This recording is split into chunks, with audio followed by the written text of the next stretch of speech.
Welcome to a world of espionage, martinis, and one very smooth Scotsman. A special agent who could disarm a nuclear device or a room full of ladies with equal finesse. That's right, today we're talking about the life, campaigns, and most importantly the medals of Sean Connery's James Bond.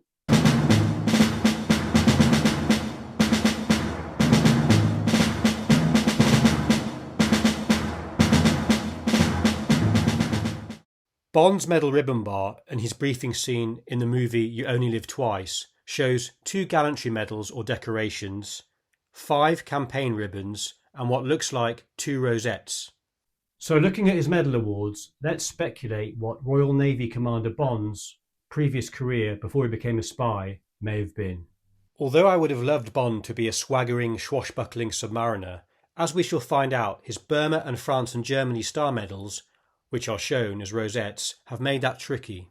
Therefore, knowing Bond's competence with small arms fire and hand-to-hand combat, the most likely and logical course of action would be that Bond, at the outbreak of World War II, joined the Royal Navy in the General Service, and after a short spell was selected as a Royal Naval Commando. The Royal Naval Commandos, also known as the Royal Naval Beach Commandos, played a crucial role in amphibious operations during World War II. They had one of the most dangerous tasks of any World War II unit. They were the first onto the invasion beaches and the last to leave. Royal Navy Commandos participated in numerous significant operations, including the Dieppe Raid, Operation Torch in North Africa, Operation Husky in Sicily, Operation Neptune in Normandy, and the Burma Campaign. Their primary duties included establishing and maintaining beachheads, clearing beaches, assisting landing craft, providing intelligence, setting up supply dumps, supporting initial advances, covering retreats, and supervising enemy POWs. After the evacuation of Dunkirk and the fall of France, following a request from Winston Churchill for special forces capable of carrying out raids against German-occupied Europe, the British Commando Force was established in June 1940. This consisted, in the main, of Royal Marines and Army commandos. The intent of the Commando Force was to raise morale on the home front by being able to continue to launch attacks against the enemy, test amphibious assaults, and learn lessons for a planned future invasion of Europe. Furthermore, when the Soviet Union entered the war in June 1941, the commandos could support Britain's new ally by keeping German resources tied up in Western Europe, guarding against these raids. In the summer of 1942, under pressure to do something from Stalin to take some pressure off the main German offensive towards Stalingrad, the British decided to plan a raid on the German-occupied French port of Dieppe on the 19th of August, codenamed Operation Jubilee. The Chief of Combined Operations at the time, and who was responsible for planning and overseeing the operation, was Lord Mountbatten. To organise efforts on the beach under the umbrella of Combined Operations, a Royal Navy beach party was created. Their mission was to control the landings on each of the beaches as well as cover any withdrawal. Their officers were appointed beach masters, and in overall command was a Commander Lambert, designated Principal Beachmaster. The Dieppe beaches were named Orange Beach 1 and 2, Green Beach, White Beach, Red Beach, Blue Beach, and Yellow Beach 1 and 2. Bond, as part of this force, could have been one of the junior officers designated to a certain beach. Operating the landing craft and organising the logistics on the beach, the main bulk of the Royal Navy beach parties were tasked with taking the mainly Canadian force into central Dieppe on white, green and red beaches. Although acting with extraordinary heroism, the Canadians, facing intense fire and heavy resistance, were in the main pinned down on the beaches and unable to achieve their objectives of capturing a local airfield, taking a coastal battery and advancing into the town. The majority of the Churchill tanks in support were knocked out or failed to even get off the beach. After a few hours of failing to make any significant advances, German reinforcements arriving and mounting casualties, a retreat was ordered. A chaotic scene occurred at the beaches as the beach parties desperately tried to evacuate the Canadians and other forces. In the confusion, some Canadian soldiers were reluctant to leave their wounded or trapped comrades behind and had to be manhandled off the beach by the beach parties. The operation lasted about 9 hours, with over 3,600 of the 6,000 men involved being killed, wounded or taken prisoner. The Canadians lost 2/3 of their force, with 907 dead or later to die from their wounds. The British commandos involved lost 247 men, whilst the Royal Navy lost the destroyer HMS Barclay and 33 landing craft, suffering approximately 550 dead or wounded. The RAF, supporting the operation, also lost 106 aircraft, in contrast to the 48 lost by the Luftwaffe. The main lesson learnt for the naval beach parties was that there needed to be more coordination between the services and more effective command and control on the actual beaches themselves. Lord Mountbatten later justified the raid with, "I have no doubt that the Battle of Normandy was won on the beaches of Dieppe. For every man who died in Dieppe, at least 10 more must have been spared in Normandy in 1944. After the debacle of the Dieppe Raid, it was clear to the Royal Naval parties that they needed to expand into a properly trained and run beach organisation. Given the importance of their work in securing and controlling the beaches, the beach parties' role would be enhanced and their numbers increased. They would be trained to Commando standard and become Royal Naval Commandos. To form the new commandos, the Navy looked to its own officers and ratings, some who would only see service in Commando khaki.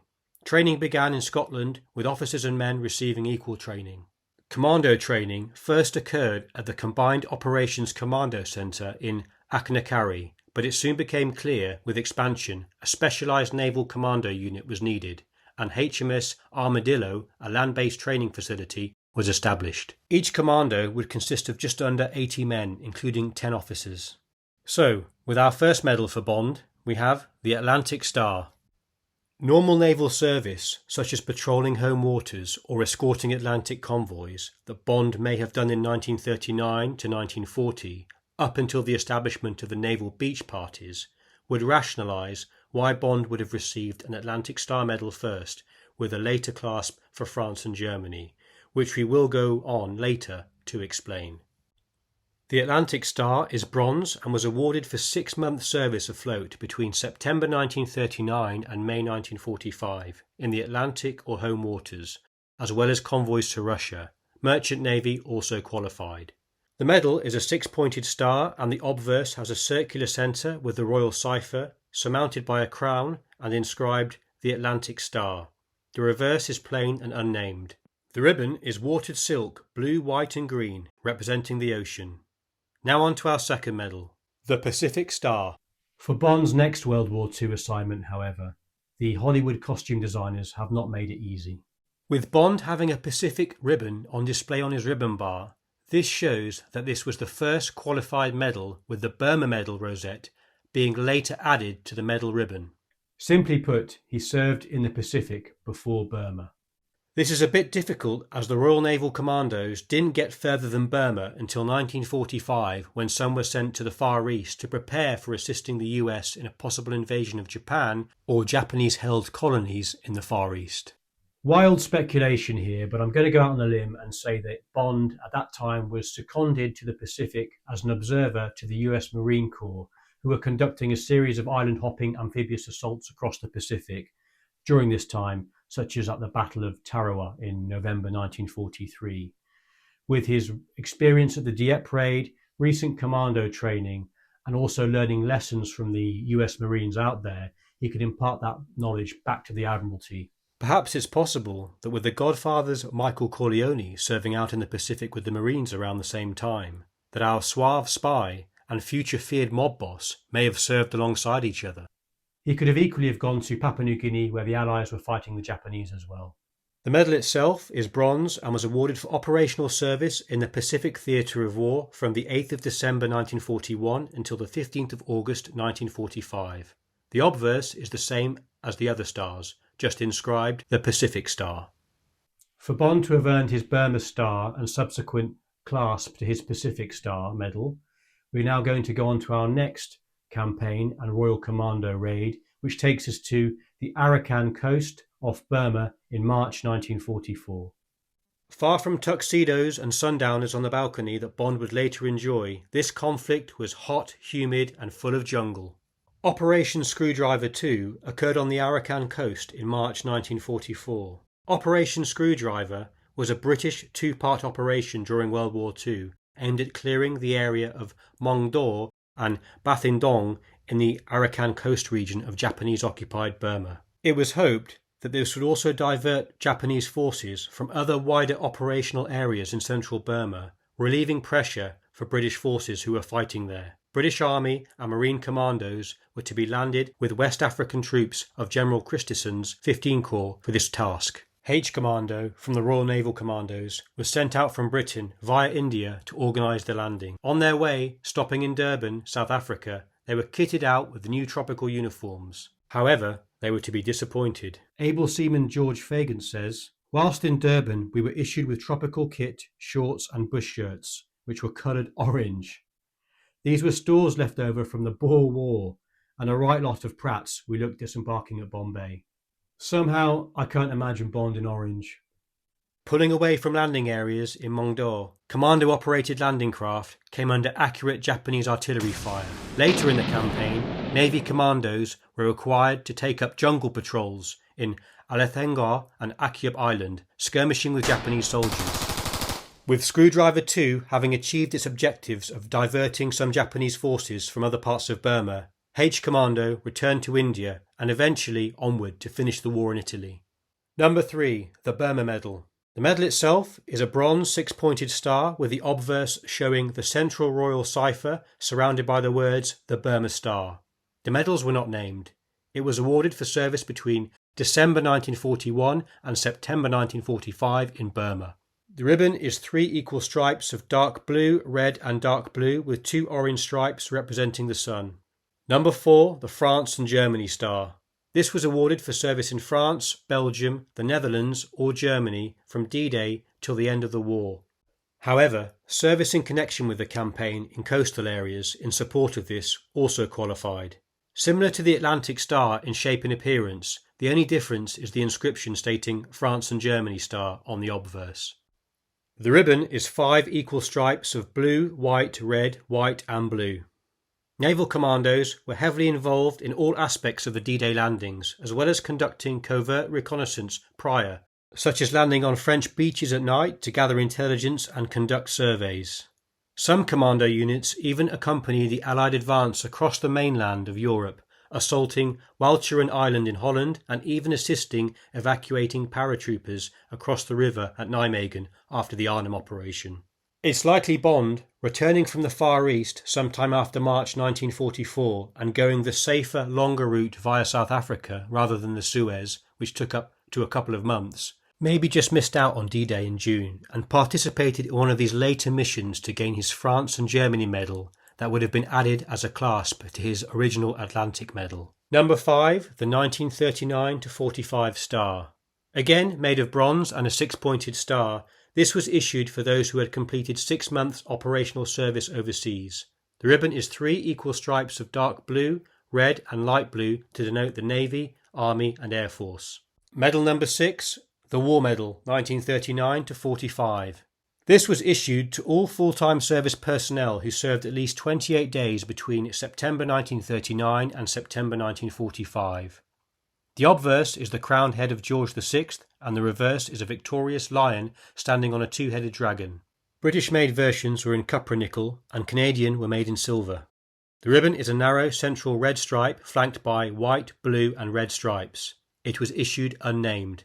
Number 7. The Defence Medal. This was awarded for 3 years home service or 1 year's service in a non-operational area such as India and 6 months in an area subject to air attack or otherwise threatened. The obverse is an uncrowned King George VI and the reverse 2 lions flanking an oak sapling crowned with the dates 1939 and 1949 with wavy lines below representing the sea.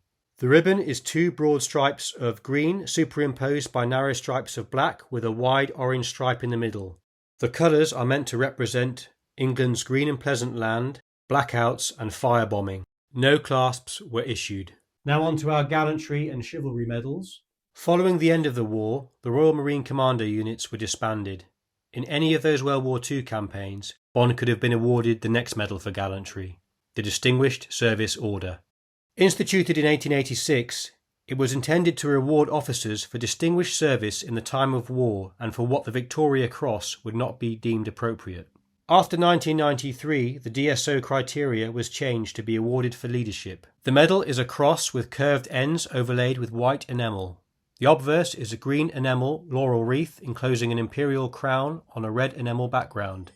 The reverse is a royal monogram within a similar wreath. The ribbon is crimson with dark blue edges. The second and final medal is likely to have been awarded in his post-Navy career, where Bond would go on to melt female hearts faster than a popsicle in the desert. The CMG, or the Companion of the Most Distinguished Order of St. Michael and St. George. Introduced in 1859 for those who have performed distinguished service in the colonies and protectorates of the British Empire, the CMG is worn as a neck badge. The award is a silver 8-pointed star charged with the Red Cross of St. George and has a figure of St. George slaying a dragon in the centre. Nowadays, this is generally awarded to ambassadors or senior diplomats. The ribbon is red flanked by 2 wide blue stripes. So in conclusion for James Bond's medals, we have the CMG, the DSO, the 1939-45 War Star, the Atlantic Star with France and Germany clasp, the Pacific Star with Burma clasp, the Defence Medal, and finally the War Medal. For research in this, I used the book Beachhead Assault by David Lee. It's a really interesting read with first-hand accounts. We can all speculate on James Bond's career through the course of World War II, and you may agree or disagree with my own perspective of James Bond's career path, but there is a more poignant reason why I did choose the Royal Naval Commandos, and that was because my great uncle was part of that organisation in World War II and participated in some of the operations that we talked about in this video. So, like many of the men of his generation, he rarely talked about his experiences. And when you were young, you were young and silly and didn't really talk about that or ask questions. So for me, years later after his passing, it was a great opportunity to really research the experiences and campaigns that he went through. Doing the research for this video has allowed me to understand his story and experiences much better. And that's the ultimate aim of this channel, to bring to life the experiences and memories of the people who served in these campaigns through the medium of these fictional characters. So I hope you indulge me for selecting the Royal Naval Commandos. I hope you found some value from this. Thanks for watching, and I'll see you in the next one.